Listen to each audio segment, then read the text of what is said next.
Hey, what's going on? My name is Aaron Godwin. I am the Engineer of Wealth, and this is the Mortgage Math Exposed 5-Day Challenge. So I am so excited that you are here. Welcome to the Mortgage Math Exposed Challenge. So this is going to be an information, knowledge, and math-packed 5 days. I just want to start off and talk a little bit about what the principles are that we want to analyze whenever we are deciding if something is a good financial decision or if it could be a poor financial decision, or if there is maybe even a better financial decision out there for us to choose. So with that being said, let me go ahead and jump to, all right, so this is the 5 principles. We are going to talk about 5 principles of money during this Mortgage Math Exposed Challenge. We are going to talk about just what each one of those components are and how we make that decision. Right, so these are adapted from the Prosperity Economic Movement. I'm a part of that Prosperity Economic Movement, and you can learn more at prosperityeconomics.org.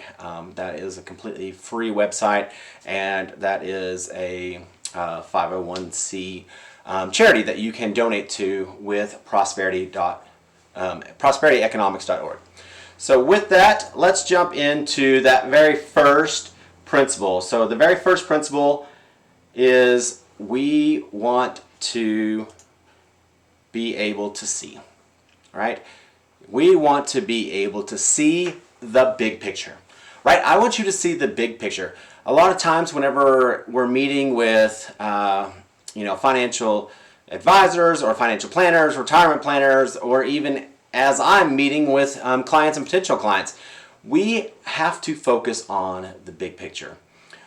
We don't want to get tunnel vision towards just one goal. We want to have a big picture view of what we're trying to accomplish over our lifetime, not just that one specific piece. So we want to look at what we're trying to accomplish over our lifetime. Second thing is we want to measure, right? We want to measure what we're doing. As we look at measuring, we have to look and see what each one of those pieces are, and we have to document it, right? We need to keep track of our income. We need to keep track of our expenses. We need to keep track of the difference between the two, which is cash flow. So cash flow is income minus expenses. We need to keep track of our debt. We need to keep track of where our money is going. As we measure that money, we need to be thinking that each one of those dollars, each one of those things that we go and buy is an investment. Each one of those pieces is an investment. So we have to measure not just what it costs to buy something, but we have to measure what the opportunity cost of that piece of equipment, that car, that automobile, that college education, or the mortgage math. We want to keep track of what it cost us for our mortgages and paying off early, 15-year, 30-year, first lien HELOC, second lien HELOCs. We're going to look at all that this week, but we want to look at it from opportunity cost, from not just today and what feels good, but what looks better for the big picture of what we want to do with our life, what our goals in life are. Third. So third is we are going to look at flow. We just talked about measuring and we talked about cash flow. Same thing here, right? Cash flow is king. Many people have heard that, cash is king. I disagree. I believe that cash flow is king.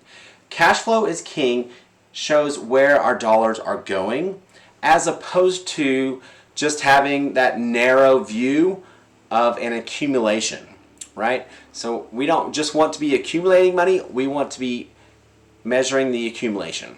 Because whenever it comes to money, whenever it comes to retirement, you don't live your retirement just because you have this giant nest egg.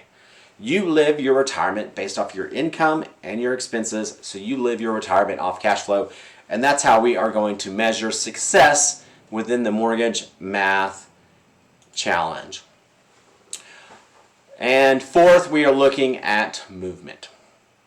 We are looking at movement. We want to be able to move from one investment into another. We want to be able to move from equity into investments. We want to be able to move from cash into investments. We want to be able to move from savings into investments and back into savings.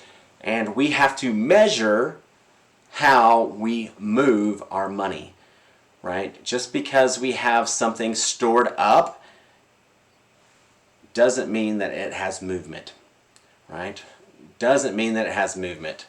And fifth, we are going to talk about control. So control is important. Control allows you to decide what to do with your money. Control allows you to decide what you want to do with your money. As we look back at movement, control and movement are tied hand in hand. For me, control is making sure that we're not locking up our money. Whenever you put all of your money into your mortgage, into paying off that mortgage as quickly as possible, you are giving up control of that. You can't just go to the bank and say, hey, I want my money back. You have to go and sell that house, right? You have to sell that house in order to get any type of proceeds from it. So you are giving up control. As we look at retirement accounts, whenever we look at 401ks and we look at the traditional IRAs, you are giving up control of your money. So because you're giving up control, right, the government is telling you when you can and cannot touch that. So they are telling you that you must wait until 59 and a half in order to make any of those withdrawals without penalty. They are telling you that at age 72, you have to start withdrawing that money. So they are giving you control for 12 and a half years. So you work your entire 40-year career in order to have control of your money for 12 and a half years. Now that is, to me, that's one of the biggest downfalls of some of these qualified retirement accounts.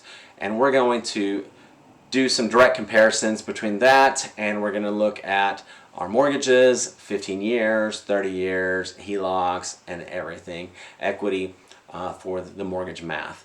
So with that being said, I just want to thank you for being here. I want to welcome you to the 5-day challenge, and I look forward to seeing you tomorrow.